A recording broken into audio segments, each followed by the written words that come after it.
Recently मैंने एक देखा कि स्क्रब करने के बाद अगर आप उस पे थ्रेड चला देते हो तो फेशियल जैसा ग्लो होता है। तो हम भी ट्राई करते हैं कि हमने स्क्रब किया, मसाज किया, हमारे पास एक टूल है, हम इसका भी थोड़ा सा यूज़ कर लेते हैं।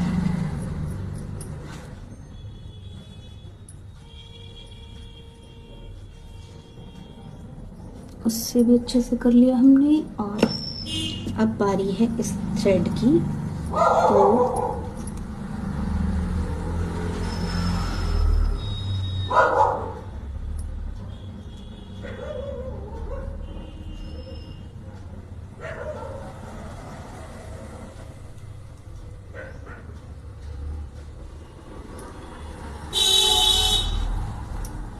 रिजल्ट पार्ट 2 में।